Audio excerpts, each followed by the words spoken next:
Sud Radio Parlons Vrai chez Bourdin, 10h30, 12h30, Jean-Jacques Bourdin.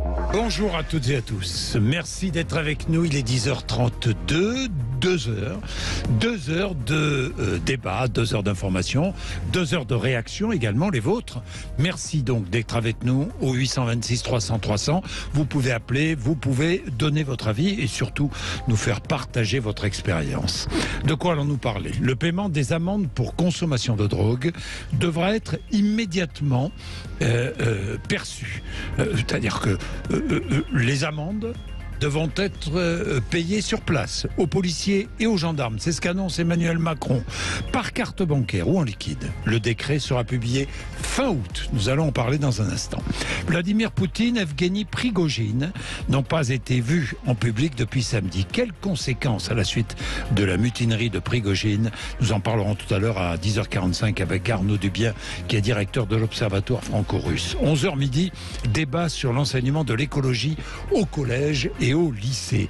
Les élèves de 3e seront évalués. Un petit examen à la fin de la 3e sur leur savoir vert. Bien s'alimenter, trier les déchets, protéger la planète, comprendre le réchauffement climatique. Est-ce indispensable ? Cette évaluation, débat entre 11h et 12h. Nous parlerons de l'enseignement du réchauffement climatique, de l'environnement au collège et au lycée. Est-il suffisant ? 12h05, tout savoir sur les nouvelles drogues, des drogues de synthèse fabriquées en laboratoire, plus puissantes et plus dangereuses encore que les drogues classiques. Ces drogues de synthèse font des ravages aux États-Unis et on les retrouve maintenant partout en France. Il est 10h33. Merci d'être avec nous. Dans quel monde vit-on ? Avec vous, Félix Mathieu. Bonjour Félix. Bonjour Jean-Jacques. Félix, l'énorme nuage de fumée des incendies au Canada est en train de traverser l'Atlantique et d'arriver sur l'Europe. Oui, il devrait atteindre la France dans les heures et les jours qui viennent. Ça devrait se traduire ci et là par un ciel voilé, voire brumeux, avec des conséquences locales sur la qualité de l'air, à l'image en fait du Québec, obligé d'annuler des compétitions sportives, d'inciter ses habitants à éviter de sortir ou à porter un masque. Montréal, la ville la plus polluée dans le monde actuellement, à l'image aussi de New York, pris dans un smog irrespirable. Alors ce nuage va arriver sur notre façade atlantique, sur le golfe de Gascogne, après avoir traversé l'océan, donc il sera plus dilué que là-bas. La fumée qui se dirige vers chez nous se trouve principalement en haute altitude, mais en se mélangeant avec l'air du sol, eh bien cette fumée pourrait tout de même avoir des conséquences locales sur la qualité de l'air en France. En Europe, en tout cas, la Grande-Bretagne devrait être plus touchée que le continent par ce nuage venu du Canada, conséquence désormais planétaire de ces méga-feux. Cette situation hors de contrôle, 6 millions d'hectares sont partis en fumée au Canada depuis le début de l'année. Il est 10h34. 10h34, vous savez que vous pouvez retrouver votre émission tous les jours. Cette émission, Parlons Vrai chez Bourdin, tous les jours de 10h30 à midi et demi. Ce n'est pas compliqué en direct à la radio. 99.9 Paris et Île-de-France sur l'application Sud Radio, sur le site sudradio.fr, Facebook Live, la chaîne YouTube de Sud Radio et puis en podcast évidemment sur le site sudradio.fr, sur l'application Sud Radio et sur toutes les plateformes de podcast. Apple Podcast, Spotify et Deezer. Il est 10h35. Merci d'être avec nous. Emmanuel Macron est pour 3 jours à Marseille. Il avait promis de revenir. 2 sujets majeurs évoqués, notamment les 2 premiers jours, la sécurité et l'école. Visite de l'hôtel de police aujourd'hui, du chantier de la prison des Baumettes, de quartiers gangrénés par le trafic de drogue et les règlements de compte. On est à 23 morts depuis le mois de janvier. 300 policiers supplémentaires ont été envoyés à Marseille. Une 3e compagnie de CRS aussi. Des points de deal ont été supprimés, oui, mais le trafic ne cesse pas. Alors, Emmanuel Macron veut sanctionner les consommateurs. Le paiement des amendes forfaitaires pour consommation de drogue devra être immédiat par carte bancaire ou en liquide. C'est ce qu'annonce Emmanuel Macron à la Provence. Avec nous, Abdallah Nahir, membre du collectif Maison Blanche dans le 14e arrondissement de Marseille. Abdallah Nahir, bonjour. Oui, bonjour M. Bourdin. Merci d'être avec nous. Rappelez-nous, votre collectif, que fait votre collectif au quotidien ? Alors au quotidien, nous sommes sur le plan de réinsertion au niveau des jeunes. On pallie aussi aux habitants en tout ce qui est administratif, tout ce qui est documents CAF, etc. Oui. Et puis constamment, nous luttons contre tout ce qui est la malnutrition, surtout ces temps-ci. Bien, surtout ces temps-ci. Abdallah Nahir, l'idée de faire payer les consommateurs de drogue sur place, par carte bancaire ou en liquide, faire payer sur les policiers ou les gendarmes qui vont évidemment dresser les amendes, qu'en pensez-vous? Franchement, je pense que ça pourrait être bien. Ça pourrait être bien. Mais surtout, il ne faut pas oublier que ces personnes-là sont atteintes psychologiquement, je dirais, parce que la drogue qu'ils fument, ça attaque directement le cerveau, et qu'ils ont besoin d'aide en réalité, et puis les pousser à aller se soigner, ça serait encore meilleur que... On peut faire les deux, remarquez. On peut faire les deux. Je pense que ça serait très bien. Oui, parce que le consommateur est évidemment un peu complice, pas un peu, il est complice du trafic, forcément. Il enrichit, faut dire des choses, il enrichit. On parle bien des consommateurs qui commencent à prendre des stupéfiants à partir de 10 €, quoi. Parce que 1000 consommateurs, ça fait une énorme somme arrivée à la fin de la journée. Donc, bien sûr qu'il est complice.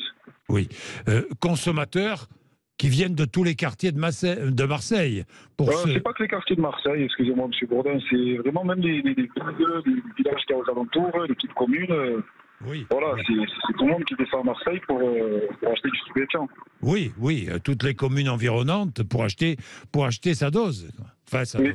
Oui, pour acheter ses stupéfiants. Oui. Quelle est la situation en ce moment? Qu'attendez-vous de cette visite d'Emmanuel Macron? Alors déjà, la situation, M. Bourdin, en ce moment, vous avez peut-être pu constater hier soir, il y a une jeune fille qui s'est fait littéralement arracher la jambe. Hier soir, dans le quartier des Marronniers, dans le 14e. Oui. Il y a un deuxième jeune, donc la jeune fille, elle avait 17 ans, enfin là, 17 ans, excusez-moi. Il y a un jeune aussi qui a été frôlé par les balles, pareil, qui est mineur, mais Dieu merci, il a pu rentrer dans un autre immeuble. Ensuite, il y a un véhicule qui a été calciné hier soir, où ils ont retrouvé un corps aussi dans le 14e, mais ils n'en ont pas parlé, j'ai pas compris pourquoi. Et la situation est toujours très tendue. Et comme je disais, les quartiers dorment sous le bruit des balles et des pleurs des mères de famille. Est-ce qu'on attend franchement de la venue de Macron? Le néant. Je vous le dis, c'est le néant. On n'y croit pas, on n'y croit plus. On sait que l'État a du mal à réagir face à tout ce fléau. C'est cette violence qu'il y a surtout dans cette ville, qui est gangrénée par la drogue. Et puis, qu'est-ce qui a changé réellement entre la venue de Macron, Monsieur Macron, il y a 2 ans de cela à Bassens? Je vous dirais clairement, absolument rien du tout. Il y a des quartiers où il n'y a rien, il n'y a absolument rien qui a changé. Il a fallu qu'il y ait une série de règlements de compte en une semaine, vous savez, avec l'affaire Matteo, pour qu'il déploie la CRS 8. Alors c'est très bien, oui, ça a fait un peu d'effet. Mais je rappelle aussi qu'il y a une victime collatérale, enfin une personne qui a été touchée, qui a sorti encore à l'hôpital, il y a un homme de 63 ans sur la Morlette, il y avait les CRS à 100 mètres de là. Ils étaient à la Paternelle et à la Morlette, c'est à 100 mètres. Et que aujourd'hui, c'est un climat de violence qui est pesant, mais pesant pour nous les habitants et puis je dirais même pour pratiquement tout le monde. Vous savez, il y a des Parisiens qui descendent à Marseille pour les vacances, beaucoup se désistent, quoi, ils ont peur. Et je parle pas que des Parisiens, je parle de tout le monde en général. Le ville est effrayant. Merci Abdallah. Oui, merci à vous. Merci Abdallah Nahir, merci. Éric Henry est porte-parole d'Alliance Police, bonjour. Bonjour. Le point de vue des policiers maintenant. Que pensez-vous de cette idée? Sanctionner les consommateurs en faisant payer des amendes forfaitaires, payer immédiatement par carte bancaire ou en liquide. Qu'en pensez-vous? C'est clairement pas le rôle d'un policier d'être percepteur public. C'est le rôle du Trésor public. On est déjà, nous, assistants sociaux, souvent lors de nos interventions. On prodigue aussi souvent les premiers soins. On conseille, on soutient. On est aussi, bien sûr, on a un rôle d'interpellation lorsqu'il y a commission d'un crime ou d'un délit.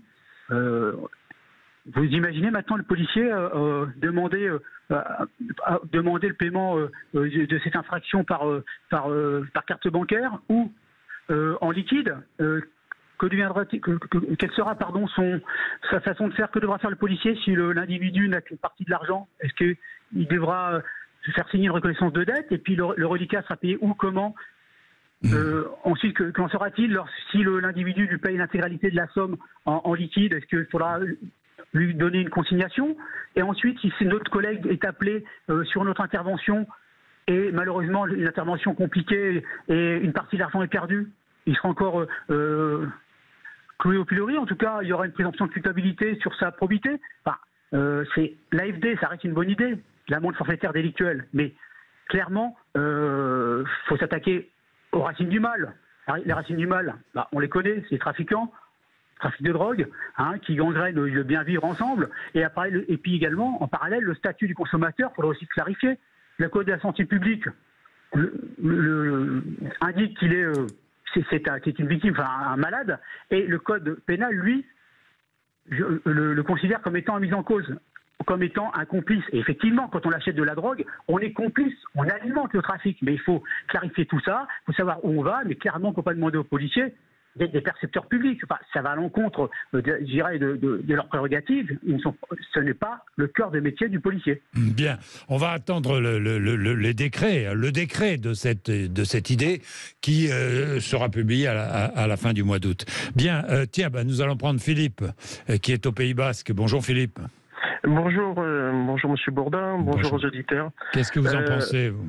Alors moi, très clairement, je suis très loin de cette ambiance-là ici au Pays Basque. Oui. Mais je boue au téléphone parce que je pense qu'il faut vraiment s'attaquer à la base. Je pense que nos policiers ne sont absolument plus respectés. Il y a quand même des zones de non-droit. Il est temps, je pense, qu'à un moment donné, je pense qu'on a une armée. Je pense que l'armée, on est aussi en guerre contre la drogue.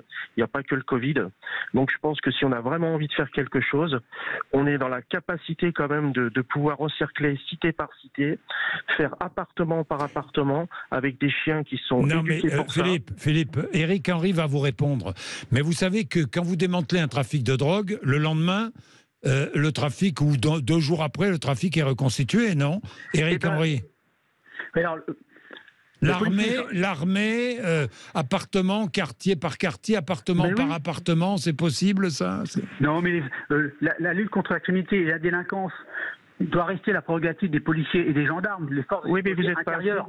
Les militaires vont sur les théâtres extérieurs, peuvent sécuriser évidemment en fonction de différents paramètres le territoire national, mais en tout cas ça doit rester clairement une prérogative des forces de sécurité intérieure. Ensuite, il faut donner évidemment des moyens. Les moyens, c'est les moyens humains, c'est les moyens matériels, c'est l'application de la législation. On a un code pénal qui doit être aussi appliqué.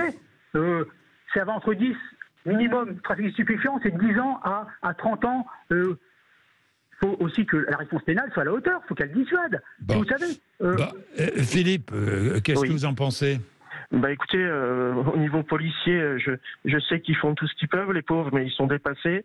Effectivement, ils ont le droit de rien faire. Il y a quand même des zones de non-droit où ils ont du mal à rentrer. Quand ils rentrent, il faut qu'ils soient extrêmement nombreux et ils peuvent pas faire sur tout ce qu'ils ont envie de faire.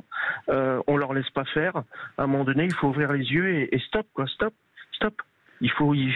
On est en guerre contre la drogue. Là, le mot guerre peut être employé par le chef de l'État. C'est clair. Éric Henry. Oui, alors là, on est en plein dans le débat de l'autorité de l'État, la réaffirmation de l'autorité de l'État. C'est la base. C'est ce qu'il faut, c'est ce qu'on demande nous, syndicats de police Alliance, depuis un moment.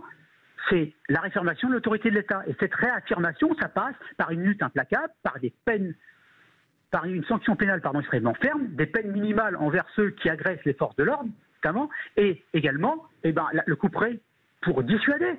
Parce que tant les auteurs, les trafiquants ou les malfaisants, diront tout genre, ne sont pas sanctionnés sévèrement, c'est l'impunité. Et l'impunité, forcément, ça alimente cette gangrène, et c'est l'état de droit qui recule. Et c'est là qu'il faut dire stop.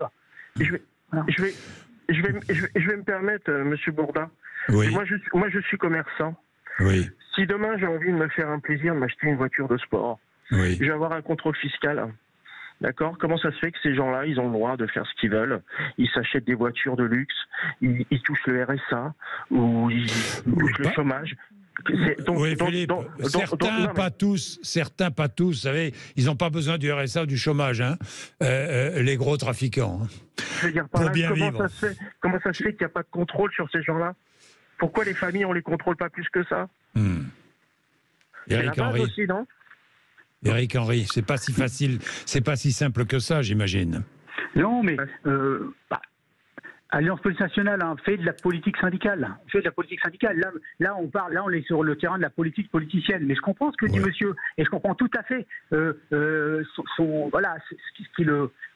qu'il ressent.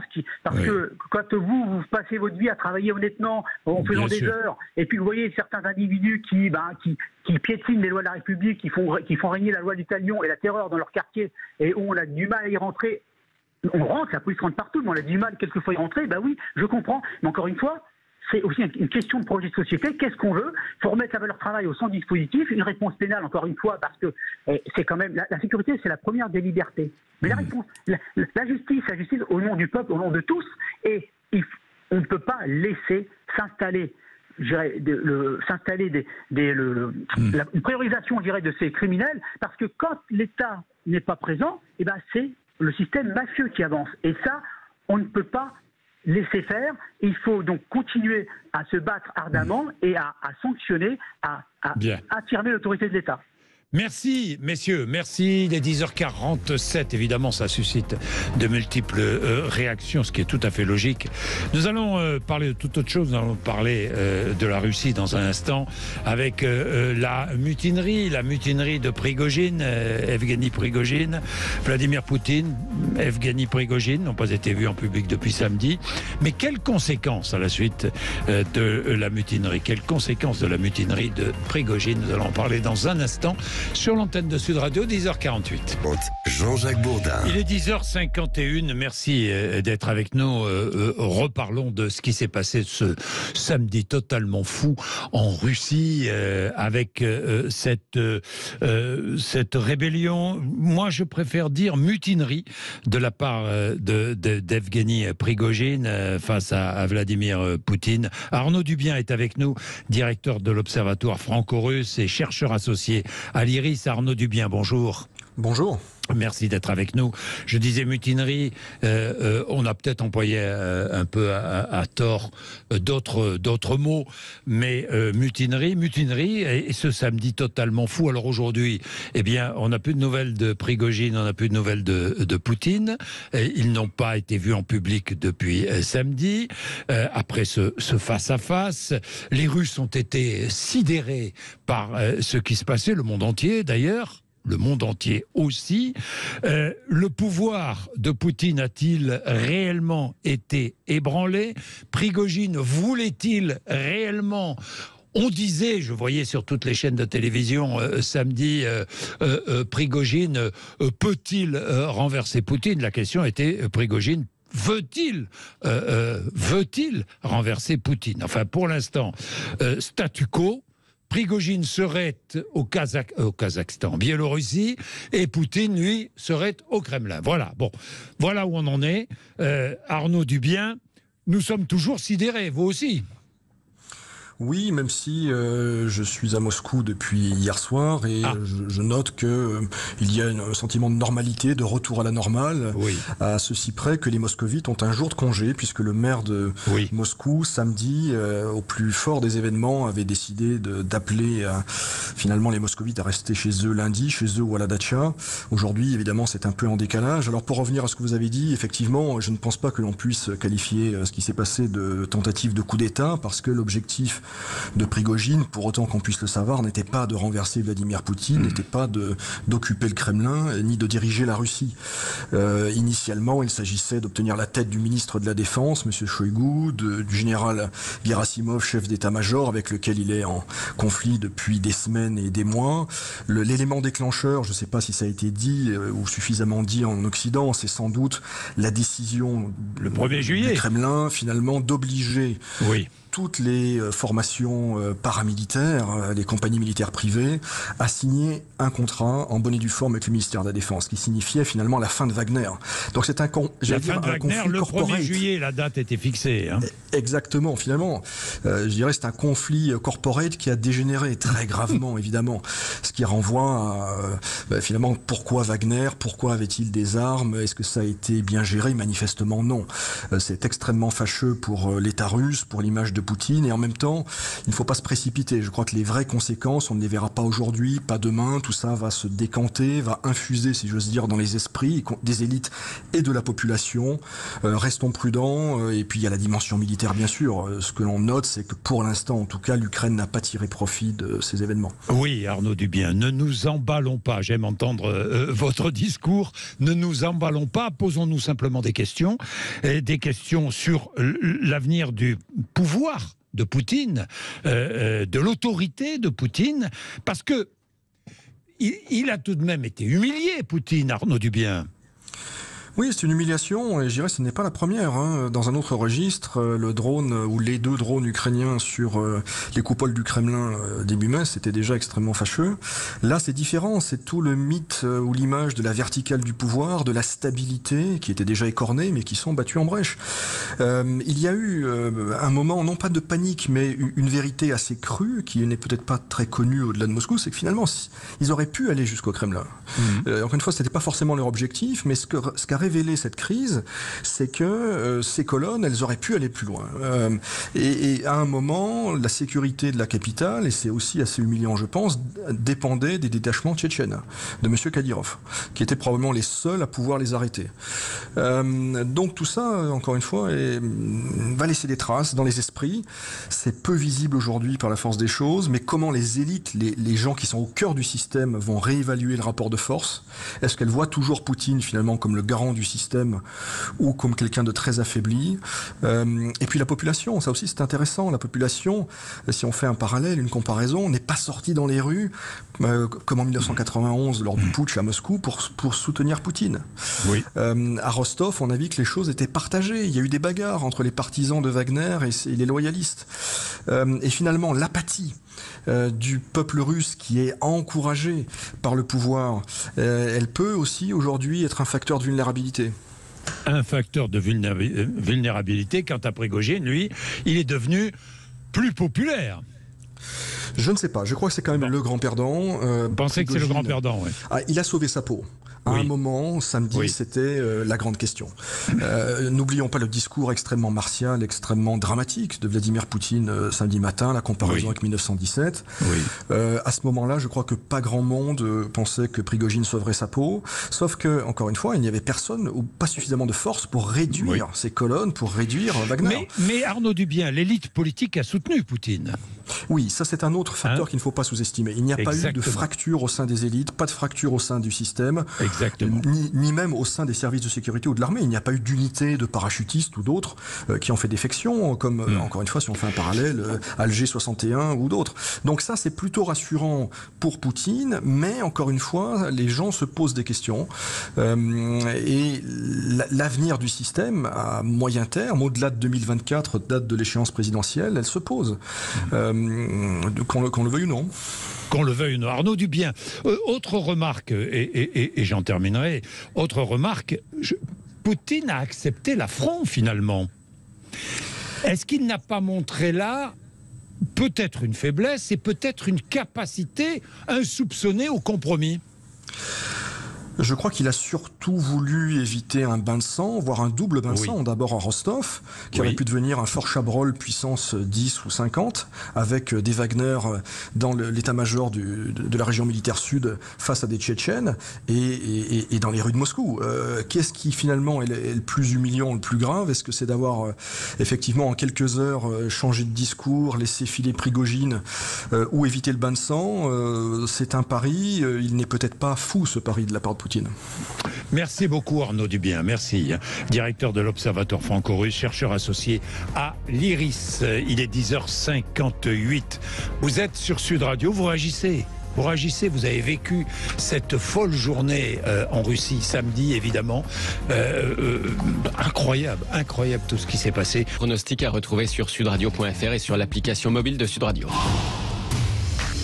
Sud Radio Parlons Vrai chez Bourdin, 10h30, 12h30, Jean-Jacques Bourdin. Il est 11h04. Merci d'être avec nous. Vous savez que tous les jours, nous débattons. Alors, nous débattons aujourd'hui sur l'enseignement de l'écologie dans les collèges et lycées. La Première ministre, Elisabeth Borne, a annoncé la création d'une forme de certificat écolo à la fin du collège, en troisième, à la fin de la troisième, évaluation d'une sorte de savoir-faire pour tous les élèves de troisième. Alors, nous n'en savons pas plus, en fait, nous ne savons pas comment ça se concrétisera. Il faut attendre encore un peu, peut-être attendre septembre. Ce sera pour l'année suivante, évidemment. On sait qu'il y a déjà un éco-délégué dans les classes de la 6e à la terminale, mais comment enseigne-t-on la défense de l'environnement dans les collèges et les lycées? Est-ce qu'on doit faire plus? Le débat est ouvert. Faut-il une certification écolo à la fin du collège? Pour parler de tout cela, eh bien, nous avons avec nous Jean-Rémy Girard, qui est président du syndicat national des lycées et collèges. Bonjour. Bonjour. Merci d'être avec nous. Géraud Guibert, qui est président du think tank La Fabrique écologique. Bonjour. Bonjour. Vous publiez Le Grand Malentendu climatique aux éditions de l'Aube. Et puis Laurent Zamekowski, qui est vice-président et porte-parole de la PEP, la Fédération des parents d'élèves de l'enseignement public. Bonjour. Je prononce bien ou je dis non? Ça peut aller. Pas mal. Bon, d'accord. Bon, allez, parlons de ce certificat. D'abord, le certificat.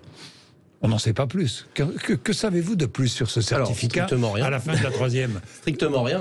Oui, ça a été une annonce. Voilà, on est un syndicat représentatif. Pour l'instant, c'est pas du tout discuté au ministère avec les organisations syndicales. Bon. Donc, il va sûrement se passer des choses l'année prochaine, on imagine. Mais il y a toujours ce côté annonce politique avant la réflexion éducative qu'on sort d'un chapeau comme ça au détour d'une conférence de presse ou d'un truc.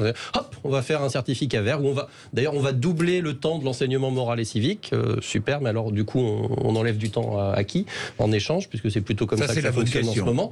C'est ce qui s'est passé pour la technologie en 6e récemment, donc qui a disparu. Donc on est quand même assez inquiet d'avoir toujours ce type d'annonce politique. C'est pas sur la question du fond, de la question du changement climatique, etc.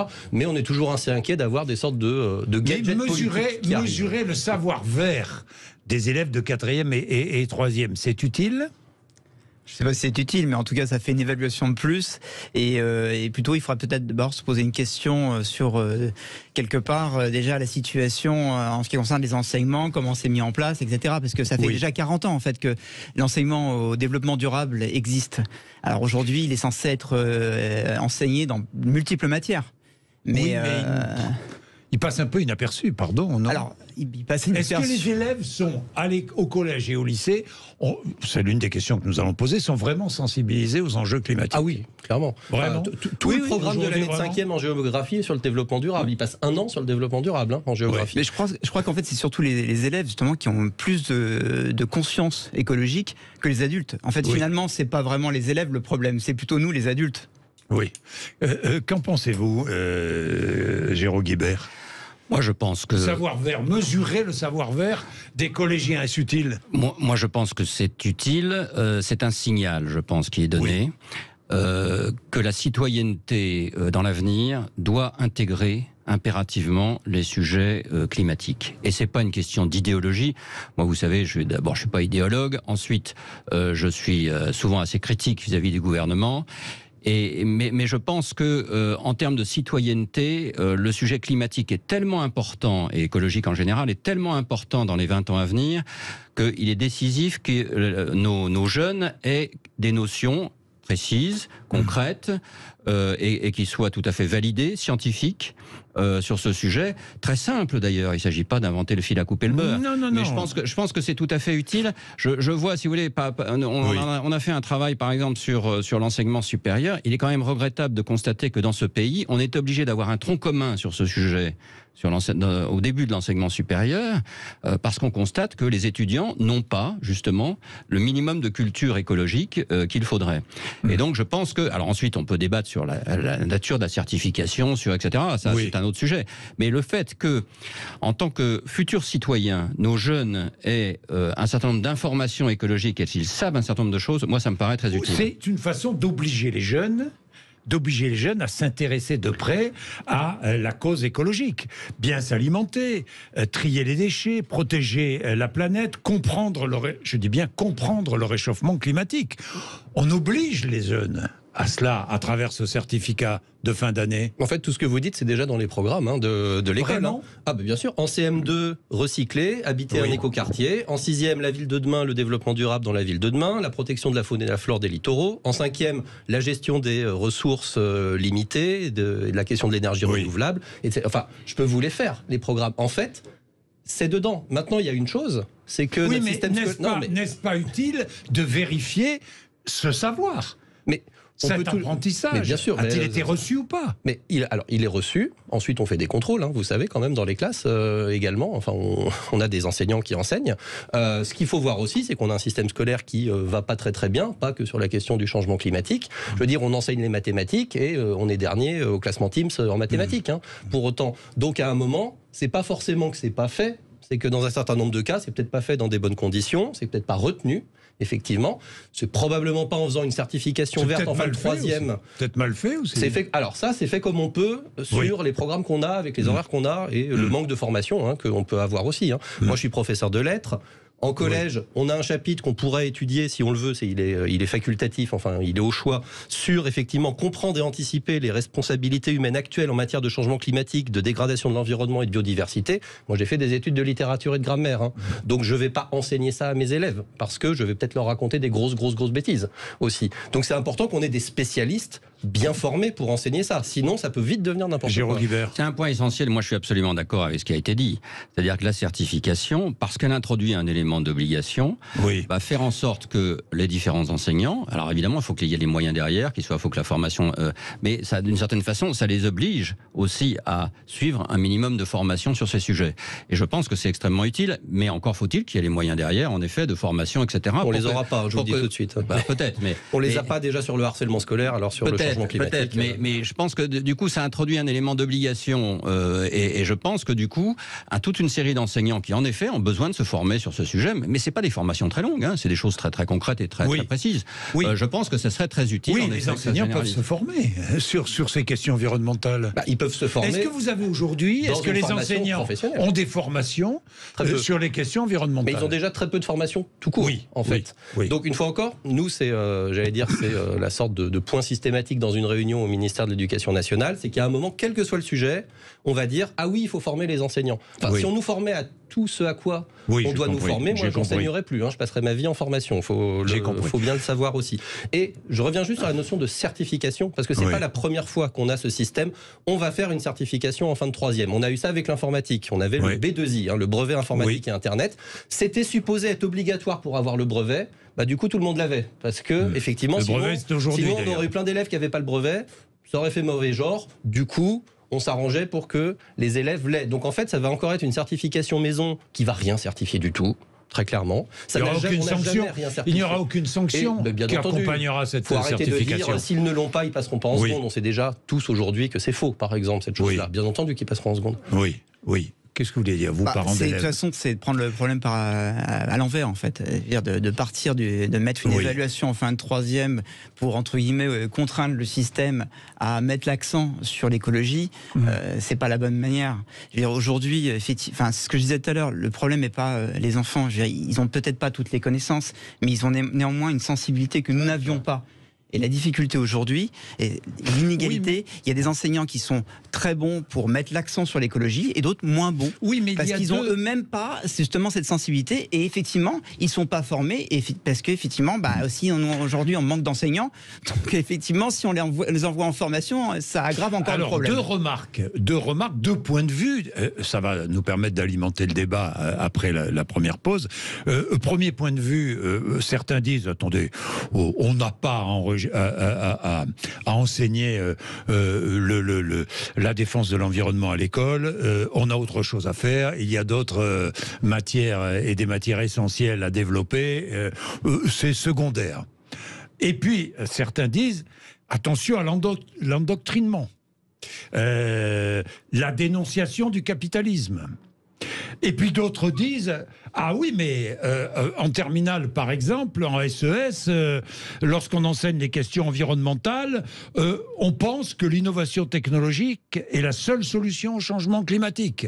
On ne parle pas de sobriété énergétique, de consommation éthique ou de décroissance. Ça n'est pas enseigné. Vous voyez, toutes les remarques arrivent. C'est vrai que l'enseignement de la cause des questions climatiques est extrêmement délicate. C'est extrêmement délicat au collège, mais encore plus délicat au lycée. C'est pas que les questions climatiques là-dessus. En fait, c'est tout ce qu'on va appeler dans le jargon les éducations A. Oui. C'est-à-dire où on n'est pas sur les mathématiques, l'anglais, où on est sur un domaine, j'allais dire, qui fait d'ailleurs l'objet de débats dans la société, de controverses, etc. Et de toute façon, l'école, à ce moment-là, elle se retrouve toujours à un moment en porte-à-faux et il y a toujours des gens qui vont lui tomber dessus. C'est un peu compliqué. Nous, ce que l'on dit au SNALC, c'est qu'il est absolument essentiel de développer chez nos élèves l'esprit critique et l'esprit scientifique, et que pour ça, il ne faut pas en fait opposer l'écologie et les maths, par exemple. Parce que nous, ce que nous disent, moi j'avais rencontré une climatologue quand il y avait justement un travail sur, ils ont modifié les programmes pour renforcer la place changement climatique, développement durable, voilà, qui nous disait, mais la première chose dont on a besoin pour expliquer, par exemple, un rapport du GIEC, etc., c'est que les élèves sachent lire un graphique. Voilà. Si les élèves ne savent pas lire un graphique, si les élèves ne maîtrisent pas les probabilités, etc., le changement climatique, on peut toujours leur dire sur tous les tons, à un moment, ça va peut-être pas effectivement infuser, parce qu'ils n'ont pas la culture scientifique. Bien, il est 11h16, on va observer une petite pause, mais je vous promets, Géraud Guibert, je vous donne la parole tout de suite après la pub, parce que je sens que vous avez beaucoup de choses à dire sur ces questions, mais c'est vrai, quel enseignement. En plus, à partir de 2,95 € seulement. La Poste vous simplifie la vie. Voir conditions de l'offre sur laposte.fr. Délai indicatif. Sud Radio Parlons Vrai chez Bourdin, 10h30, 12h30, Jean-Jacques Bourdin. Bien, il est 11h19. Alors, de nombreuses questions sont posées. Je le disais, alors prenons-les les unes après les autres. L'enseignement, quel enseignement peut-on améliorer ? Je parle au collège d'abord, ensuite nous parlerons du lycée. Quel enseignement peut-on améliorer pour mieux sensibiliser les enfants aux phénomènes climatiques ? Alors, environnementaux. À l'école primaire aussi, parce que ça commence. Ou même à l'école primaire. À l'école primaire, on peut, ce qui se fait dans de nombreuses écoles. On cultive, je sais pas moi, on cultive des légumes, on fait des sorties. Il y a quand même déjà un enseignement. Il y a déjà des choses continu, je dirais continu, dans les écoles. L'enseignement principal, j'allais dire, qui porte aujourd'hui cette question-là, c'est pas le seul. Le principal, c'est la géographie. C'est énormément traité dans les programmes de géographie. D'ailleurs, ça pose aussi des questions chez les professeurs d'histoire-géographie qui se disent, à un moment, ça prend énormément de place dans la discipline géographie et tout le côté géographie climatique, justement, mais vous savez, le climat continental, océanique, végétation, toute cette géographie plus physique est complètement passée à l'as, par exemple. Elle n'est plus très peu dans les programmes de géographie. Elle est plutôt passée en sciences de la vie et de la terre. La géographie politique, tout se recoupe. Mais comme je vous disais qu'il y a un chapitre sur la ville de demain, par exemple, c'est compliqué de travailler la ville de demain avec des élèves qui ne savent pas où se situent les villes d'aujourd'hui sur une carte, je vous assure.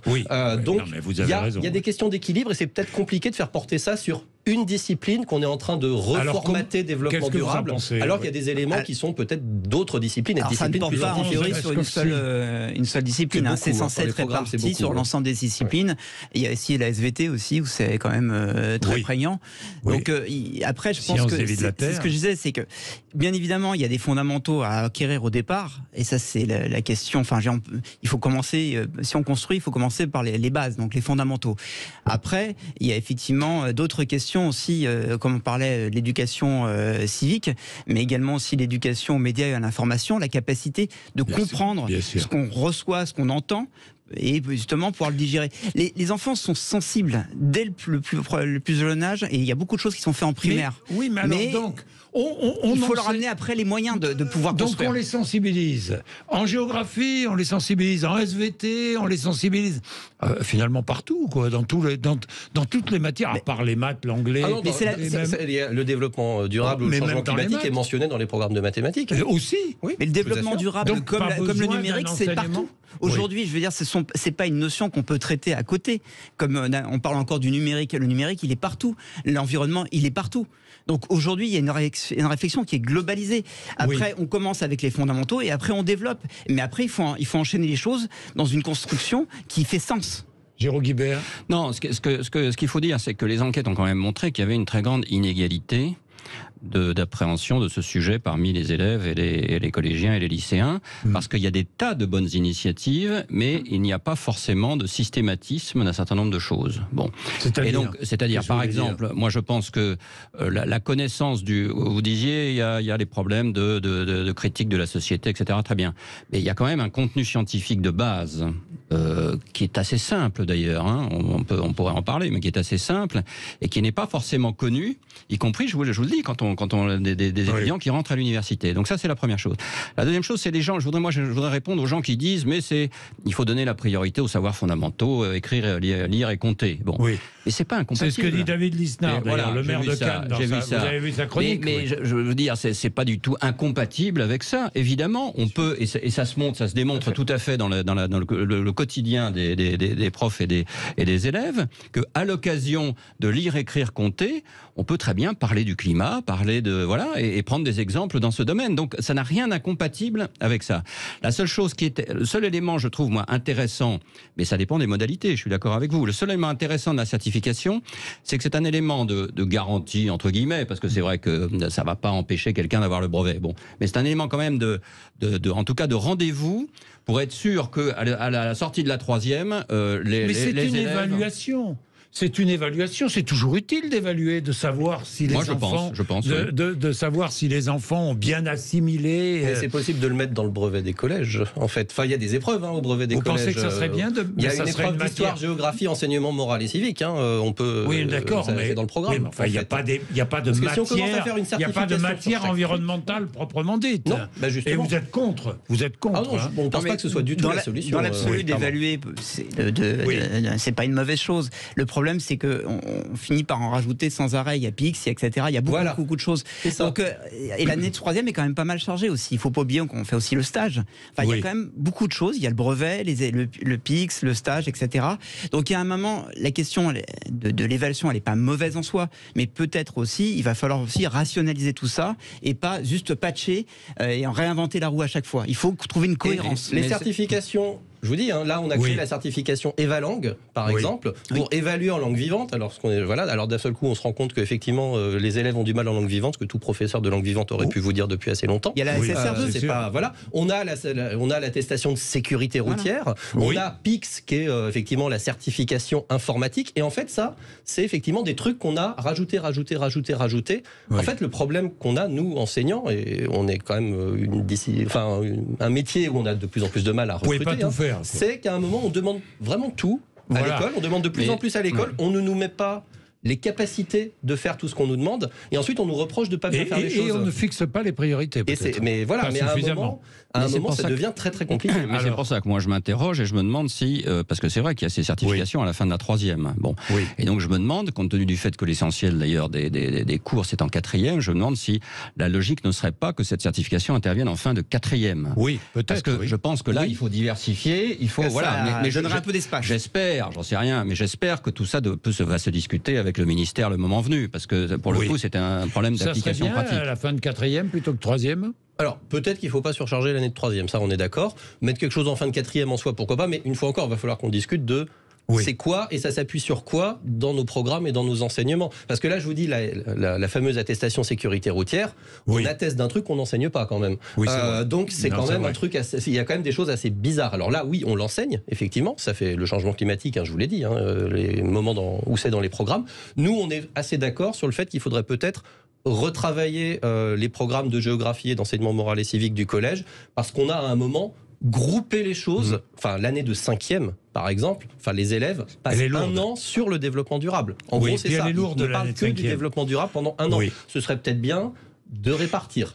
Oui. Mais voyez, moi je me réjouis, tout ça c'est ouvrir des débats essentiels, très importants pour nos jeunes, très importants. Et c'est un peu ce que j'essaye de dire dans le grand malentendu climatique, c'est que il est très utile de débattre de ça.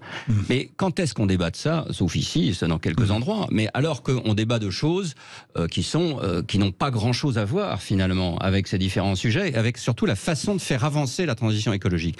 Moi la conviction que j'ai, c'est qu'il y a vraiment des choses collectives à décider sur la formation, on peut parler du trajet domicile-travail, on peut parler de tas de choses, alors qu'on débat de choses très ponctuelles, on débat de la violence, on débat etc. Et c'est finalement, est-ce que ce sont les vrais sujets? Je n'en suis pas sûr. Alors certains disent, c'est de l'endoctrinement que d'enseigner le réchauffement, que d'enseigner. Vous comprenez? Alors, certains qui sont par exemple les climato-sceptiques disent on n'a pas du tout à enseigner tout cela à l'école. C'est pour ça que l'école doit développer l'esprit critique, en fait. C'est qu'à un moment, nous, en fait, quand même, notre job premier, c'est d'apporter aux élèves les moyens et les méthodes pour que eux puissent réfléchir et se dire oui, c'est scientifiquement prouvé ou non, je doute.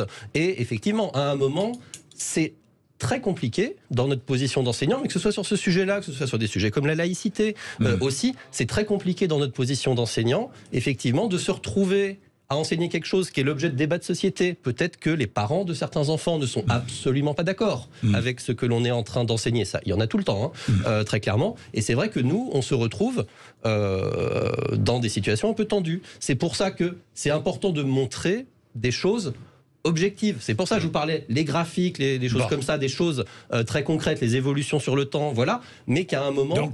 Donc c'est inutile, quoi. Si je vous comprends même, pour résumer... Non, c'est pas inutile du tout. Cette certification la certification, est inutile. nous, on pense que c'est inutile. Non, mais je parlais de la certification. Nous, on pense que ça sert à rien. Elle est inutile. Pourtant, c'est une évaluation. Moi, je trouve que c'est toujours bon d'évaluer les enfants. Elle n'est pas forcément inutile. En tout cas, en 3e, c'est peut-être pas la peine de surcharger. C'est la conclusion voilà. Vous dites pourquoi puis, pas faut pas oublier aussi que c'est bien d'évaluer les enfants. Il y a l'ancienne réforme du collège qui avait induit ce qu'on appelle les EPI, qui permettait une transversalité entre matières. Et peut-être que justement, ça serait intéressant de reprendre cette idée d'EPI pour travailler justement pitié pas ça. Pitié pas ça.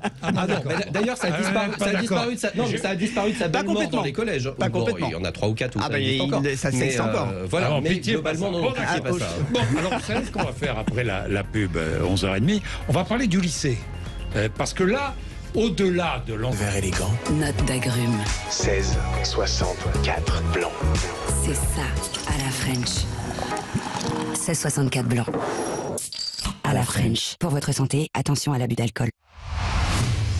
Sud Radio Parlons Vrai chez Bourdin, 10h30, 12h30, Jean-Jacques Bourdin. Il est 11h32. Alors, très vite, évaluation. Pourquoi pas, vous dites, pourquoi pas une évaluation?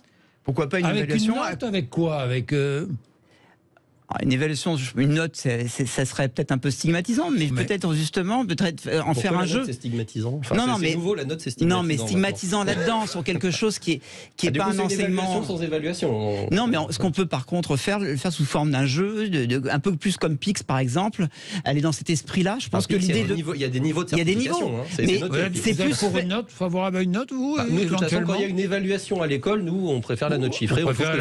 C'est justement la chose qui est la plus lisible par toutes les familles, y compris celles les plus éloignées de l'école, la note chiffrée. Faut pas l'oublier. C'est pas faux, ça. Je pense qu'aussi on peut amener un côté ludique. Et on peut le faire. Peut-être l'exemple de Pix, c'est intéressant. Moi, je pense que c'est très simple. Si vous faites une certification en fin de 4e, celui qui ne passe pas sa certification, il recommence en fin de 3e. Voilà. Et donc à ce moment-là, vous avez quand même. Et si en fin de 3e, il n'a pas en fin de 3e, oui, mais enfin, il repasse en fin de seconde. Non, mais au bout du compte, c'est comme si vous n'avez pas le brevet, vous avez le brevet. Ça change finalement pas grand-chose à la situation. Bon, donc finalement, c'est un élément du cursus scolaire ça peut être un élément important dans son carnet. Dans ses appréciations, les appréciations. Or, on sait que dans Parcoursup, après, les appréciations sont prises en compte. Celle du lycée, celle du collège. Sont prises en compte. Oui, c'est vrai que le collège n'est pas pris en compte dans Parcoursup. Je suis d'accord. Néanmoins, ça peut suivre l'enfant. Je ne sais pas. Un truc tout bête, la SSR2. vous en avez besoin pour passer le permis de conduire. Vous le passez en fin de 3e et lorsque vous voulez passer votre permis de conduire, soit vous faites en conduite accompagnée ou après quand vous avez 18 ans, vous devez avoir votre ASSR2. Bientôt 17 ans. Oui. Bon, Hervé, juste, voulait intervenir. On va donner la parole à Hervé, prof d'histoire à la retraite. Histoire-géographie, j'imagine, Hervé. Bonjour. Forcément, quand quand on enseigne dans l'école, géo les lycées, l'université c'est différent, mais on est obligé d'enseigner la géographie.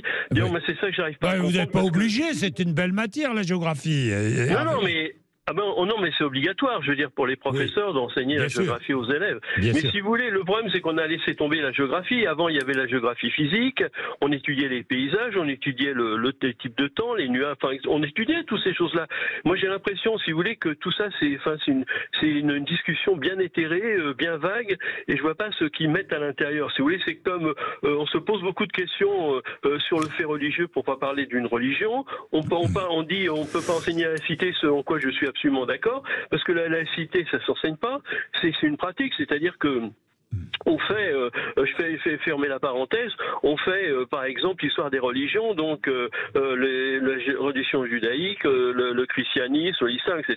Ça, c'est ce qu'on appelle la laïcité. Mais ça se fait naturellement, si vous voulez, il n'y a pas besoin. Hervé, pour revenir, oui. Hervé, ça a quand même évolué par rapport à la géographie d'antan. C'est-à-dire qu'aujourd'hui, on peut... Le réchauffement climatique, est-ce que dans le temps, je ne sais pas moi, le tri des déchets, est-ce qu'il y a 30 ou 40 ans, on n'enseignait pas tout cela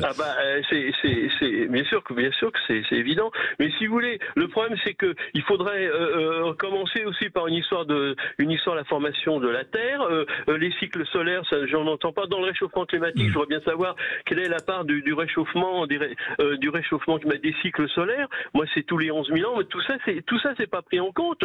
Donc, si vous voulez, il faut faire aussi. Alors, faudrait réintroduire une histoire du temps, parce que là, ça permettrait de tout relativiser. Quand on sait qu'au XVIIe, on a eu des grands hivers, et puis une période de glaciation. Donc tout ça, si vous voulez, il faudrait...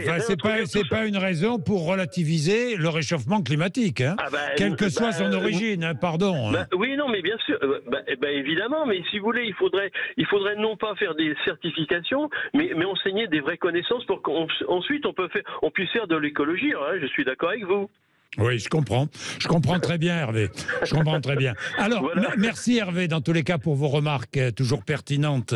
Je voudrais passer au lycée. Pourquoi le lycée? Parce qu'au lycée, donc, on enseigne les questions environnementales en SES. Pas que en SES. Pas qu'en SES. Il y a un enseignement scientifique qui s'est mis en place au lycée. Voilà. Dont d'ailleurs on pourrait discuter le programme, parce qu'à un moment, celui-là, il s'est peut-être pas priorisé sur les bonnes choses. Alors dans justement, un certain nombre de cas, le programme, certains disent, j'ai vu tout un tas de tribunes à ce sujet, certains disent, oui, de toute façon, le changement climatique, la seule solution enseignée, c'est l'innovation technologique. On oublie tout le reste. C'est vrai ou c'est faux? Non, c'est pas vrai. C'est assez. Je vous dis, quand je vous disais, les professeurs se retrouvent toujours au milieu du débat. Les professeurs de SES, maintenant, ils commencent à avoir l'habitude, puisqu'il y a une partie de la société qui les traite de sales gauchistes, et une autre partie de la société qui va dire vous enseignez pas la décroissance. Du coup, à un moment, les pauvres, ils ne doivent plus savoir où ils habitent. Ça, c'est vrai ce que vous dites. C'est très clair. Donc, à un moment, il y a des programmes de SES. On a voté contre d'ailleurs parce qu'on pense pas qu'ils sont particulièrement, qu'ils sont les plus efficaces là-dessus. La dimension, il y a une grosse dimension économique, forcément, dans les sciences économiques et sociales. Heureusement. Il y a une dimension sur réchauffement climatique qui est probablement pas centrale sur les programmes de lycée non plus, qui est, à notre sens, qui a quand même une grande partie de sa place plutôt dans un enseignement scientifique, d'ailleurs, parce qu'il nous semble, on le voyait avec votre auditeur, il nous semble quand même que la première question à se poser sur cette question de changement climatique, sur ces questions-là, c'est les fondements scientifiques, et c'est l'état de la science. Et l'état de la science, c'est plutôt les disciplines scientifiques qui vont pouvoir en parler, et les professeurs des disciplines scientifiques, on est d'accord. Au sens donc physique, il faut chimie, sciences de la vie et de la terre, améliorer l'enseignement. Nous, on pense qu'il faut revoir tous les programmes d'enseignement scientifique aujourd'hui. Ils ne vont pas du tout. Bon, mais est-il vrai que lorsqu'on parle de changement climatique, on ne on n'évoque que l'innovation technologique comme réponse. Non, c'est pas vrai. On n'évoque pas ça. Mais il y a la notion d'innovation technologique qui est dans le programme. C'est pas vrai qu'on évoque ça. On n'enseigne pas la sobriété énergétique, la consommation éthique, la décroissance. Mais on n'a pas enseigné la décroissance en soi. On a enseigné des modèles économiques. Pardon, les élèves, ils sont au lycée. Les élèves, il faut qu'ils comprennent les modèles économiques déjà. Je vous dis ça parce que j'ai lu ça dans certaines tribunes. Moi, je pense qu'il y a vraiment deux choses très différentes. Qui sont peut-être d'ailleurs écrites par des décroissants. Bon, il y a deux choses très différentes. Il y a le socle scientifique et les rapports du GIEC, etc., qui sont incontestables, qui font partie du consensus de la communauté scientifique. Est-ce qu'on l'apprend, ce socle scientifique? On en parle en tous les cas. Mais ensuite, on ne va pas faire lire tout le rapport du GIEC. Non, et alors une des difficultés, c'est ce socle scientifique, il relève de plusieurs matières différentes. Il ne relève pas uniquement de sciences de la vie et de la terre, etc. Il relève de plusieurs matières différentes. Donc ça doit bien être de manière transversale. Même de l'anglais. Même de l'anglais. Bon. Donc ça, c'est la première chose. Et la deuxième chose, il y a des grands débats de société autour de ça. Des grands débats de société autour, en effet, de l'innovation, de, pourquoi pas, de la croissance-décroissance, même si je pense que c'est un faux débat, sur un certain nombre de sujets. Et aborder, et là, je pense qu'on peut faire confiance aux profs, dans une société qui quand même multiplie les fake news, multiplie les grandes difficultés pour enseigner, je le dis, parce que moi je trouve que c'est la fonction de prof est extrêmement difficile dans notre société actuelle. D'ailleurs tout le monde le voit aujourd'hui dans la société. Justement pour ce type de raison, entre autres. Bon, et donc c'est en effet la fonction du prof de dire voilà, c'est un débat de société, on vous éclaire sur les tenants et aboutissants de ce débat, on ne tranche pas évidemment ces débats. Et ça, c'est en effet, c'est toujours un fil un peu compliqué. C'est un fil très compliqué. Je le reconnais. Vous êtes à la merci de toutes les idéologies. Bien sûr. Et à la convergence de toutes les idéologies. Mais les idéologies, elles sont dans les familles. Elles sont chez nos élèves déjà, en fait. Parce qu'il n'y a pas que l'école dans la société. Il n'y a pas que l'école comme source d'information, il n'y a pas que l'école comme effectivement référence, il n'y a pas que l'école comme autorité pour nos élèves. Voilà. La plupart du temps, ils le passent dans leur famille. C'est ça le défi anti-inflation. Carrefour. Baisse des prix réalisée entre le 31 mai et le 15 juin 2023. Liste des produits concernés disponible à l'accueil de votre magasin et sur carrefour.fr. Pour votre santé, limitez les aliments gras, salés, sucrés. Sud Radio Parlons Vrai chez Bourdin, 10h30, 12h30, Jean-Jacques Bourdin. Bien, 11h43, que disent les parents d'élèves? Les enfants sont sensibles aux questions écologiques, très sensibles. Mais c'est souvent eux qui nous sensibilisent le plus. Mais oui. C'est eux qui nous en parlent, c'est le tri sélectif chez moi, c'est mes enfants qui m'ont poussé à le faire. Oui. Mais c'est vrai que pour eux c'est une évidence aujourd'hui, sans forcément avoir toutes les connaissances. Mais néanmoins, ils ont cette sensibilité. Et effectivement, on se retrouve dans des fois des situations ubuesques. Nous, les associations de parents d'élèves, en octobre, on a les élections de parents d'élèves, représentants au conseil de classe, au conseil d'administration et au conseil d'école. Et un jour, j'ai demandé à ma fille de venir m'aider. Et on arrive, elle voit des piles de papier, parce qu'on était en train de faire la mise sous pli pour le matériel de vote. Elle me regarde, mais qu'est-ce que vous faites? Je dis, on fait le mise sous pli, etc. Mais tout ce papier, mais vous êtes des fous. Elle est repartie folle de rage. Elle me dit, mais c'est aberrant. Oui. Et heureusement, là, on va enfin pouvoir avoir le vote électronique, mais des années après. Mais alors, compte tenu du fait que les enfants sont très sensibilisés aux questions écologiques, effectivement, notamment les lycéens, est-ce qu'on ne doit pas développer cet enseignement, ou est-ce que c'est transversal, est-ce qu'on ne doit pas, je ne sais pas moi. Parce que j'ai l'impression, franchement, que c'est un peu le parent pauvre. Je crois qu'en fait, c'est quelque part... On n'a pas besoin. Donc, si j'ai bien compris, c'est pas utile, finalement, de développer l'enseignement, de sensibiliser plus les enfants au lycée que... Mais on est en retard, nous, les adultes. Je veux dire qu'on soit parents ou enseignants, on a des passages. Et quelque part, ils vont plus vite que nous, ils se rendent compte de l'urgence climatique. Attention, il ne faut pas mettre, j'allais dire, tous les enfants dans le même panier sur le changement climatique. C'est vrai, il y en a et tous les adultes aussi. Et tous les adultes non plus d'ailleurs. Mais effectivement, il y a des différences qui peuvent être très très nettes entre élèves. Il y en a qui ne s'intéressent pas. Il y en a qui ne sont pas très intéressés. En revanche, oui, c'est un sujet où, j'allais dire, quantitativement, oui, c'est un sujet qui intéresse beaucoup plus nos élèves que ça pouvait nous intéresser il y a 20 ans. En même temps, il y a 20 ans, on n'en parlait pas. Du coup, forcément, ça n'allait pas nous intéresser puisque ça n'était pas du tout dans le débat médiatique. Donc oui, il est plus présent. Nous, on est tout à fait d'accord pour, à un moment aussi, rappeler que les disciplines qu'on a à l'école sont des disciplines constituées et qu'elles ne sont pas constituées complètement par hasard. C'est-à-dire que à force de faire du transversal tout le temps et de hacher une discipline en leur mettant mais il y a du transversal ici, du transversal là, du transversal là, il ne faut pas perdre la logique interne de la discipline. Alors, vous prenez une matière écologie. Moi, Mais la question dans ces cas-là, c'est on la met à la place de quoi ? Bah voilà, oui. Parce que mais vous y seriez favorable ? Non, nous on ne serait pas favorable à une discipline écologie, parce que là il faudra déjà créer la filière universitaire qui va avec pour créer des profs d'écologie. Voilà, ça prend du temps à créer une discipline. L'informatique, on a mis un temps fou avant d'arriver à créer l'informatique. Mais l'écologie, on la retrouve partout à l'université. Dans tellement de domaines, donc peu importe. S'il y a une matière écologie, il faut absolument des spécialistes pour enseigner à un moment une discipline. Moi, je ne vais pas me mettre à enseigner les mathématiques demain, quoi. En tant que professeur de lettres. Donc, à un moment, des profs. Je ne sais pas une matière écologie. Nous, ce que l'on dit, c'est que non, moi, je ne pense pas que ce soit véritablement souhaitable. Je pense qu'il faut que l'écologie infuse dans plusieurs matières différentes. Par contre, je pense qu'il y a une vraie réflexion à mener. Et moi, je serais très heureux que le ministère ou les associations impulsent ça.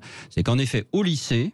Moi, je le vois ça parce que je vous dis, c'est l'étude sur le supérieur, le début du supérieur, où on a des étudiants qui sont, dont 80%, ont envie d'ailleurs d'avoir des connaissances supplémentaires sur le sujet du climat. Et je me dis, et des connaissances de base. Et je me dis toujours que je ne comprends pas pourquoi au lycée, ces connaissances-là ne sont pas soit rappelées, soit indiquées de manière un peu plus systématique.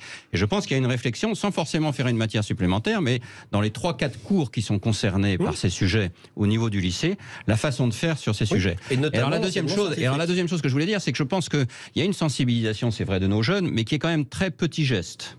Qui est donc très utile. Et voilà, il faut trier, il faut etc. C'est comme ça par contre, est-ce qu'il y a une sensibilisation suffisante sur leur responsabilité de citoyen quand ils seront adultes et peut-être surtout leur responsabilité professionnelle, donc dans leur métier, dans leur fonction, comment est-ce qu'ils pourront agir sur ces sujets ? Et toutes les professions sont concernées.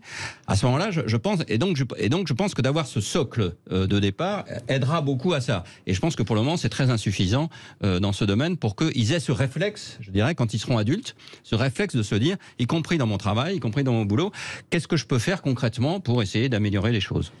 Au collège et au lycée, il y a la commission d'éducation à la santé, à la citoyenneté et maintenant à l'environnement. On l'a rajouté, et quelque part cette commission, elle existe, mais elle n'est pas suffisamment déployée dans les établissements. Il faut la faire vivre. Il y a des endroits où ça marche assez bien, où les chefs d'établissement s'en emparent, les enseignants aussi, et puis d'autres, malheureusement, où elle est quasiment inexistante. Bien sûr, parce qu'on s'en empare en fait en plus. C'est-à-dire, nous, au côté personnel de l'éducation nationale, c'est une mission supplémentaire en disant vous pourriez pas aussi faire ça. Oui, c'est super, mais à un moment, ça devient... on demande aux mêmes de faire toujours plus de missions. C'est un peu compliqué. Nous, on a de plus en plus de mal parfois à avoir des listes dans les conseils d'administration parce que c'est de la réunionnite sur de la réunionnite sur de la réunionnite. Et celle-là, elle est plutôt importante. On est d'accord comme réunionnite. Néanmoins, à un moment, il faut quand même rappeler, on est dans un métier en crise. Et on est en train de demander plus à un métier dans lequel les gens veulent de moins en moins venir. À un moment, ça ne peut pas fonctionner. C'est vrai, Jean-Rémy Girard. Mais sur les problèmes environnementaux, comme dans la société d'ailleurs, chez les enseignants, il y a ceux qui sont très concernés et ceux qui ne sont pas concernés du tout. Alors je ne sais pas s'il y a ceux qui ne sont pas concernés du tout,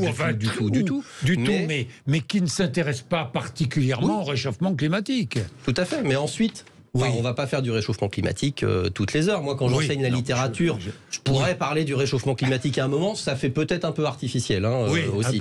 Et à un moment, on est aussi censé développer leur culture littéraire. Ils attendent ça aussi dans le supérieur, du coup. Et dans la société également. Du coup, oui, moi, je suis plutôt d'accord sur l'idée. Il y a quand même des disciplines dont c'est un peu plus clairement le cœur. Le cœur du réacteur, le cœur de métier. Je parlais de l'enseignement scientifique au lycée. Ça paraît quand même l'endroit idéal pour parler d'un sujet scientifique.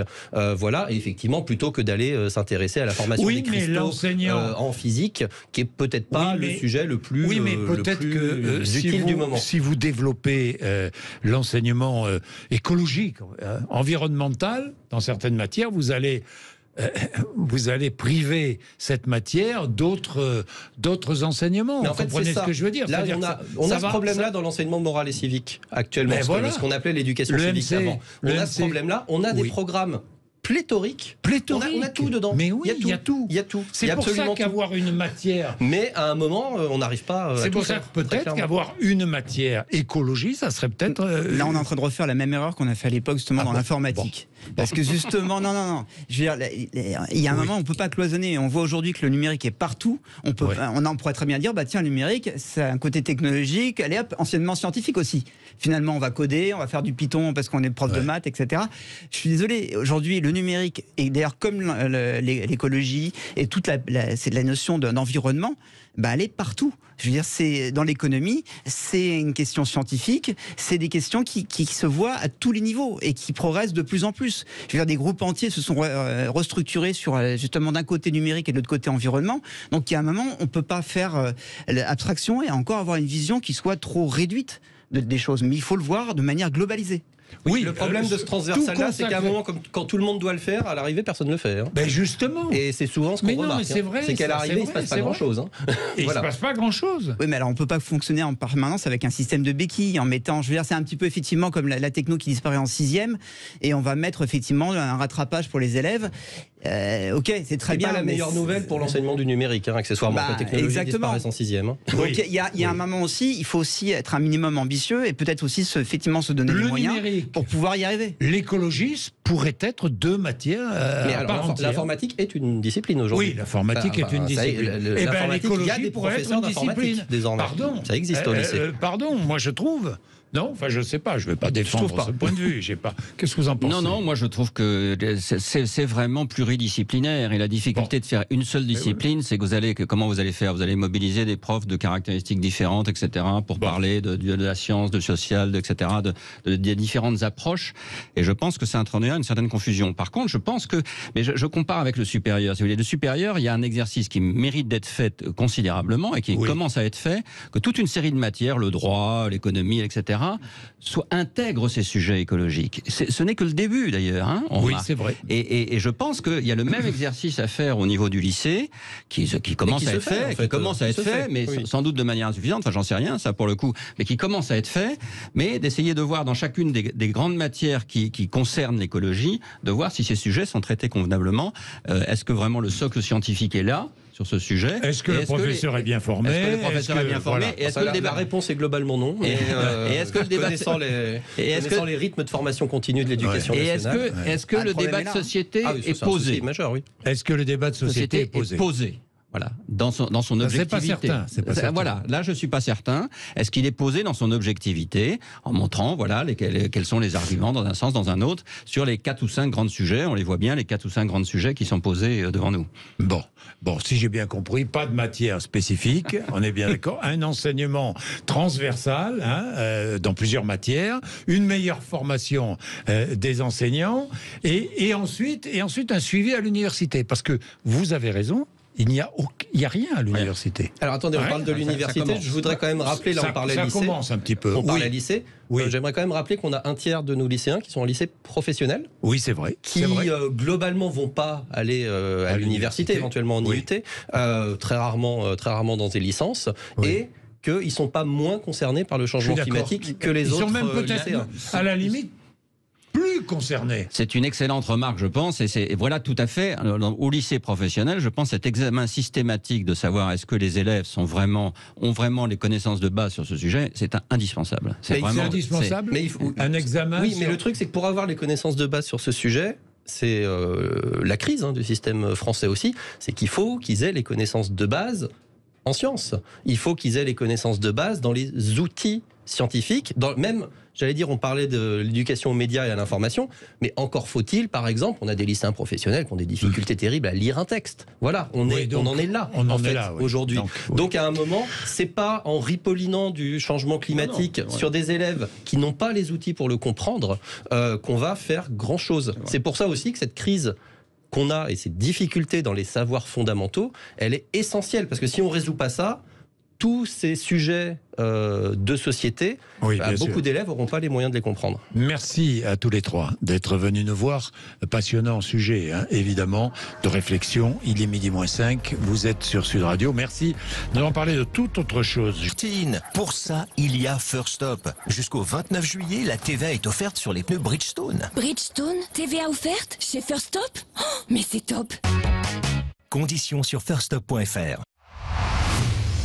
Sud Radio Parlons Vrai chez Bourdin, 10h30, 12h30, Jean-Jacques Bourdin. Il est 12h09, merci d'être avec nous. Professeur Jean-Claude Alvarez, bonjour. Bonjour. Merci d'être là sur Sud Radio ce matin, je vous remercie. Vous êtes professeur à Paris-Saclay, vous êtes chef de service du laboratoire de pharmacologie, toxicologie de Garches. Absolument. C'est cela? Tout à fait. Donc vous connaissez les drogues de synthèse, un peu, beaucoup même. Oui. Avant de parler des drogues de synthèse, un mot sur quelques mots sur ce qu'a annoncé le président de la République, qui estime qu'il faut faire payer une amende immédiatement à tous les consommateurs de drogue. L'amende, il y a une amende quand on est arrêté pour consommation de drogue, mais amende qui serait payée aux policiers et gendarmes par carte bancaire ou en liquide.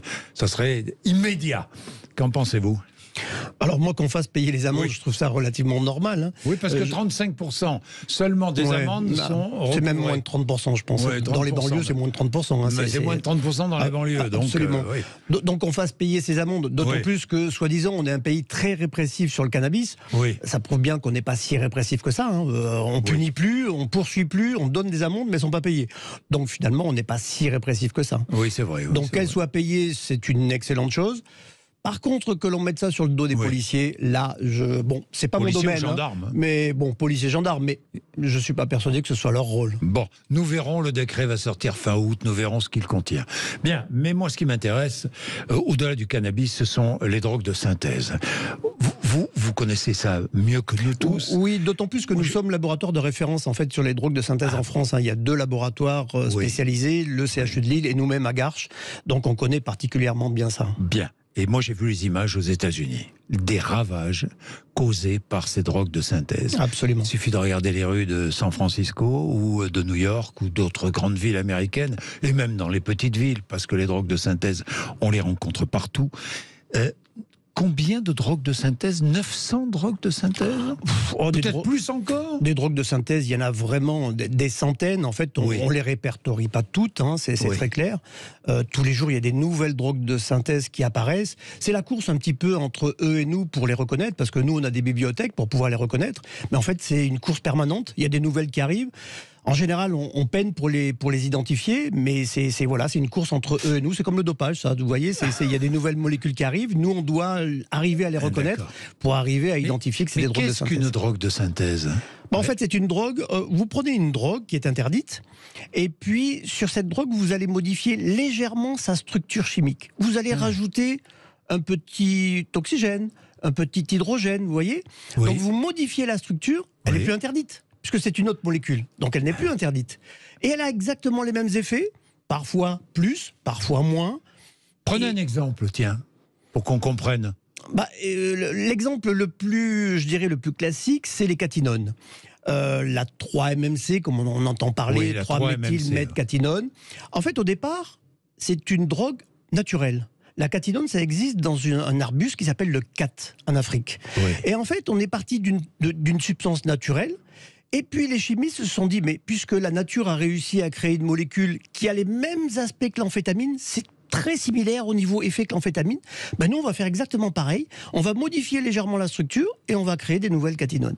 Et aujourd'hui on est inondé de nouvelles catinones juste en modifiant. Les chimistes sont d'excellents chimistes. Mais où sont-ils ces chimistes? Alors ils sont dans des laboratoires clandestins, on les identifie très bien, les pays de l'Est, l'Asie, la Chine, Taïwan, tous ces pays, on sait très bien qu'il y a énormément de laboratoires. Il y en a en France? Il semblerait qu'il y en ait quelques-uns en France. pas trop, je touche du bois, j'espère que ça continuera. On en a dans les Pays-Bas, il commence à y en avoir en Espagne, mais oui, ça commence à finalement, c'est beaucoup plus facile et beaucoup plus pratique que d'acheminer de la cocaïne ou de l'héroïne ou même du cannabis. C'est bien ça le risque, c'est très facile à synthétiser, et donc du coup, beaucoup se sont mis à synthétiser ces nouvelles drogues qui ont les mêmes effets que les anciennes, mais c'est plus simple. L'héroïne, il faut la ramener du triangle, c'est compliqué, c'est très facile. La cocaïne aussi. La cocaïne, ça ne pousse que en Amérique du Sud, la feuille de coca ne vient que de là-bas, donc c'est compliqué. Là, c'est des petits laboratoires clandestins, vous synthétisez vos drogues, vous les commercialisez sur Internet, c'est très facile, et c'est pour ça qu'on en a vraiment de plus en plus. Et est-ce pour ça aussi qu'elles sont moins chères ? Oui, bien sûr, absolument. Elles sont moins chères. Bien sûr, mais c'est très facile d'accès sur Internet. Vous allez sur les sites, vous cliquez, vous faites un virement. Souvent, il n'y a pas de carte bleue, c'est un virement. Vous faites un virement, ça arrive chez vous. C'est très facile et forcément, c'est moins cher. Est-ce qu'il y a de plus en plus de consommateurs ? Il y a de plus en plus de consommateurs, ça c'est clair. Parce qu'il y a de plus en plus d'offres. Bien sûr. Et puis, nous, ce que l'on voit, parce que nous, on fait toutes les autopsies de l'ouest de l'Île-de-France, on voit qu'il y a quand même de plus en plus de décès avec ces drogues. Attention, ces drogues ne sont pas... C'est pas un joint qu'on fume au coin du feu, quoi. Absolument. Ça n'a rien à voir. C'est des drogues de synthèse qui sont dangereuses. Et alors, je ne vous parle pas des fentanyloïdes, le fentanyl en l'occurrence. Alors, c'est quoi le fentanyl ? Alors, le fentanyl, c'est un produit à la base, c'est un médicament. C'est un médicament qui est utilisé pour les fortes douleurs, les cancers, ainsi de suite. Aux États-Unis, ces molécules sont énormément dérivées. On évalue à plus de 100 000 morts. 100 000 morts en 2020. 100 000 morts à cause du fentanyl ? Absolument, il y a le nombre d'overdoses. Alors c'est vrai qu'en France, on n'en est pas encore là. Je me souviens, il y a quelques années, on était parti en congrès aux États-Unis avec un collègue et on nous avait rapporté 50 ou 60 000 morts par fentanyl. On était revenu, on avait fait un petit sondage avec tous nos collègues experts. On avait identifié à peu près 3 ou 4 morts au fentanyl en France, vous voyez. Mais attention, c'est en train d'arriver. Et ce fentanyl, on peut le trouver en pharmacie ? Oui, absolument. Oui, tout à fait. Alors absolument. en France, on a un système quand même qui est un peu protecteur. Oui, qui est un peu protecteur. Avoir des stupéfiants, c'est compliqué à la pharmacie. Alors que dans les pays anglo-saxons, on sait très bien que c'est beaucoup plus libre d'accès. Donc c'est aussi ça la différence. On peut se procurer du fentanyl sur Internet, par exemple ? Ah bien sûr, sur Internet, on peut malheureusement tout se procurer aujourd'hui. Oui, tout se procurer. Oui, on reçoit chez soi. Absolument, on reçoit chez soi. Mais c'est ça qui est difficile, c'est ça qui est dangereux. C'est que on banalise en fait ces drogues. On reçoit ça dans une enveloppe à la maison. Moi, j'ai participé avec un journaliste la semaine dernière, il y a 15 jours. Ils ont reçu, ils m'ont amené, on a analysé. En fait, voilà, c'est très simple. Ils ont été stupéfaits de voir la facilité avec laquelle on peut commander ces drogues. Ouais. La facilité avec laquelle on peut commander et la facilité avec laquelle on peut consommer ces drogues. Parce que on les consomme comment, ces drogues ? On les consomme par intraveineuse ou par... Non, justement, la plupart du temps, c'est des... On les ingère, on les respire. C'est des comprimés la plupart du temps. Tout ce qui est catinone, c'est des comprimés ou c'est de la poudre. Donc on va tout simplement avaler un comprimé. Oui. Donc vous prenez comme si vous preniez un petit médicament parce que vous avez mal à la tête, vous allez prendre un comprimé. Donc c'est très facile. Il y a plus cette notion d'injection dans une veine qui rappelle un peu le côté drogue. Là, on n'est plus sur de la drogue. On prend un comprimé, on l'avale. C'est les cannabinoïdes de synthèse. Vous avez des petits sprays, vous mettez ça sur de l'herbe normale. Vous fumez du tabac. Le cannabinoïde de synthèse. C'est des molécules qui miment exactement les mêmes effets que le cannabis. Oui. Mais ce n'est pas du cannabis, ce n'est pas du tétrahydrocannabinol. Donc quand vous allez faire des tests sur la route et ainsi de suite, vous serez négatif. Mais vous avez exactement les mêmes effets. Parfois même jusqu'à 200 fois plus puissant que le tétrahydrocannabinol. 200 fois plus Absolument, puissant. on a des molécules jusqu'à 200 fois plus actives que le principe actif du cannabis. Donc vous voyez, vous en mettez légèrement sur du tabac, vous allez avoir les mêmes effets que le cannabis, mais vous n'avez pas consommé de cannabis. Oui, ça fait des ravages, donc je le disais. Vous le voyez, en France, ça commence à faire des ravages. On les retrouve dans beaucoup de soirées. On a eu malheureusement un accident de la route qui a mis en exergue ces nouvelles drogues de synthèse avec la 3-MMC, la cocaïne. Mais bien sûr que oui, pour nous, ça a été finalement... on ne peut pas dire une aubaine, parce que malheureusement, c'est un accident terrible. Mais on voit ça tous les week-ends. Malheureusement, c'est quelque chose d'assez... Oui, dans les milieux festifs, mais pas que. Pas uniquement. Absolument. Pas uniquement. Au départ, c'était dans les milieux festifs. Aujourd'hui, c'est en train de se répandre, exactement comme la cocaïne, qui au départ était dans un milieu très spécialisé. Le showbiz, on disait. Aujourd'hui, la cocaïne... c'est répandu. C'est répandu. Mais finalement, la cocaïne qui est passée de mode, qui commence à passer de mode. Absolument. On transforme la cocaïne aujourd'hui, mais on remplace par les amphétamines, et puis maintenant, c'est plutôt les catinones. On sait que les catinones, elles ne sont pas recherchées. Vous avez un accident, vous avez quelque chose comme ça, on ne les recherche pas. Vous prenez des amphétamines ou de la cocaïne, vous allez être positif. Vous prenez des catinones, vous aurez eu les mêmes effets. Et vous êtes négatif. Donc en fait, de plus en plus, on recherche. Enfin, les consommateurs vont prendre des dans votre laboratoire, vous devez être stupéfait en permanence par de nouvelles apparitions. Mais non, mais si je puis dire. Mais par de nouvelles apparitions, de nouveaux produits, de nouveaux. On est sans arrêt en fait en train d'identifier des nouvelles molécules. On fait beaucoup d'analyses. Comment ça se passe? Racontez-nous. En fait, nous on fait beaucoup d'analyses capillaires dans le laboratoire que je dirige. Analyse capillaire, vous. Oui. C'est-à-dire qu'en fait, chaque centimètre de cheveux représente un mois de consommation. Donc, quand vous avez... Oui, absolument. C'est très intéressant, ça. Chaque centimètre de cheveux représente un mois de consommation. Absolument, tout à fait. Donc, vous voyez, sur des cheveux d'une dizaine de centimètres, je peux remonter... Vous pouvez y aller, je suis tranquille. Je pourrais savoir tout ce que vous avez pris sur les 10 mois qui précèdent, ou 12 mois. J'ai bu un verre de vin rouge, en revanche. Alors ça, on peut le retrouver également. C'est vrai? Mais c'est autre chose. Oui, c'est de l'éthylglucuronide, c'est autre chose. Mais oui, on peut identifier, en fait, les gros consommateurs des plus faibles consommateurs. Avec un cheveu. Une mèche de cheveux. Une mèche de cheveux. Oui, tout à fait. On peut tout savoir avec une mèche de cheveux. Ah oui, c'est un excellent mouchard, les cheveux, oui, tout à fait. C'est extraordinaire. Donc sur les drogues, on va faire l'antériorité et donc on identifie parfois des molécules qu'on n'a jamais vues. Et on se dit, tiens, celui-là, c'est vraiment un expérimentateur. Il a essayé plein de molécules. Mais parfois, ils ne le savent même pas eux-mêmes. Ils ont commandé une molécule et en fait, c'est pas ce qu'il y avait écrit sur l'emballage qu'ils ont consommé. Eh oui, on sait jamais ce que l'on consomme réellement avec ces nouvelles drogues de synthèse. En plus, reçu par Internet, évidemment, absolument, on ne sait pas ce qu'on consomme. Absolument. Donc, on met sa vie en danger systématiquement à partir du moment où on commence. Absolument, c'est très clair. Et évidemment, les effets sont terribles. Ah ben les effets, vous avez avec les catinones les mêmes effets que les amphétamines, augmentation d'une tachycardie, augmentation du rythme cardiaque, surtout une élévation de la température corporelle. On peut dépasser les 40 de température. Ah bon, on a non seulement le rythme cardiaque qui accélère, mais en plus, mais alors quel est l'intérêt? Mais quel est? Alors pour les consommateurs, les catinones par exemple, ça améliore l'endurance.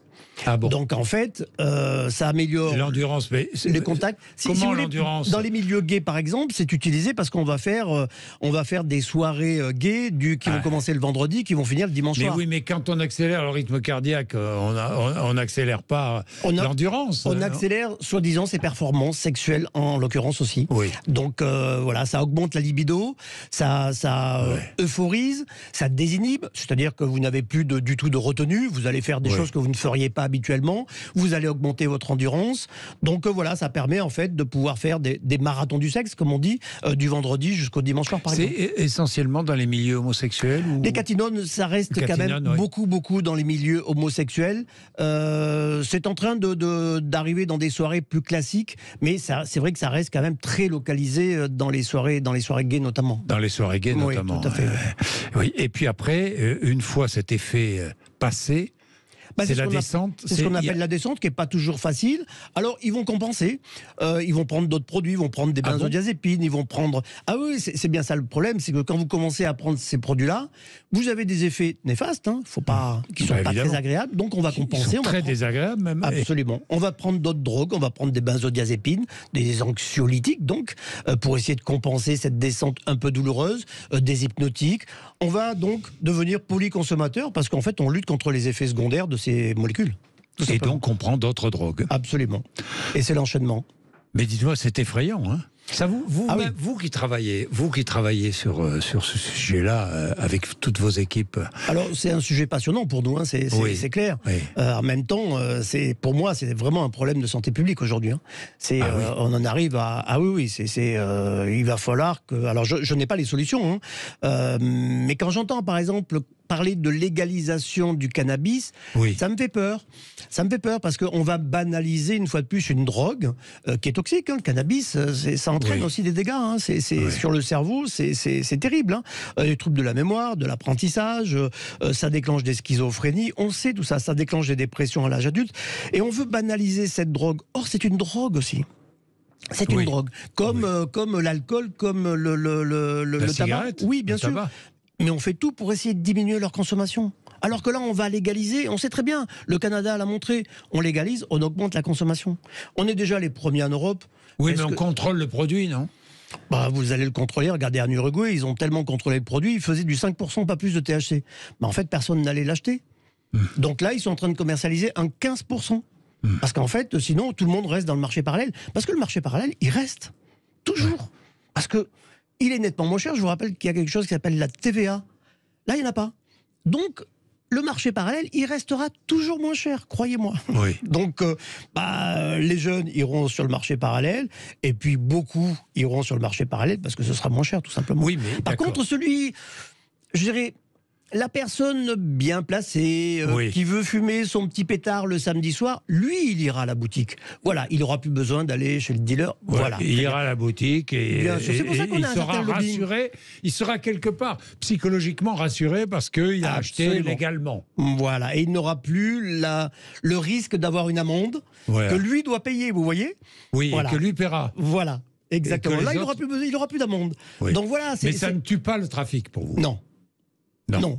Partout, ça a été montré, ça ne tue pas le trafic. Au Canada, il y a toujours le trafic. En Uruguay, le trafic, il est pire.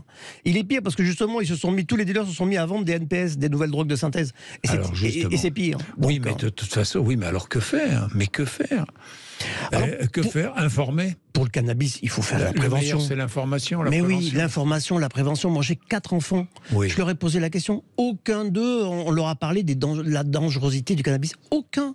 On ne leur a jamais parlé de cannabis à l'école. Alors, on me dit c'est interdit, on ne peut pas en parler. Bah si, il faut en parler, il faut dire que c'est dangereux. C'est interdit parce que c'est dangereux, tout simplement. Et donc, il faut faire de la prévention. Regardez, depuis 2020, là, visiblement, les jeunes fument moins de cannabis. Oui, c'est vrai. Donc, moins de tabac, moins de cannabis. Oui, on n'arrête pas d'en parler, justement. C'est dangereux, attention. Justement, il faut continuer dans ce sens. Et il ne faut pas vouloir... Les drogues de synthèse, ce n'est pas les jeunes. Hein. C'est à partir de 18, 20 et même après. Hein, tout à 25, fait, 30 ans. 25, 30 ans. En fait, c'est les trentenaires. Absolument, tout à fait. Avant tout. Oui, tout à fait. Qui ont peut-être connu d'autres drogues ou pas, d'ailleurs, auparavant. Oui. Mais c'est vrai que ces drogues de synthèse, c'est un véritable fléau. Alors, il y a les catinones, il y a les cannabinoïdes de synthèse. On n'a pas encore les fentanyloïdes. Il faut juste espérer qu'ils n'arrivent pas sur notre marché. Parce que cela, par contre, c'est terrible. Aux États-Unis, c'est une véritable hécatombe. Ces images, dites-moi, c'est effrayant. Ah oui, c'est une véritable hécatombe. Tout à fait. Merci à vous, Jean-Claude Alvarez. Je vous en prie. Professeur, c'était passionnant. Merci. Absolument passionnant. Merci d'être venu nous voir sur l'antenne de Sud Radio. C'est l'heure d'André Verkoff.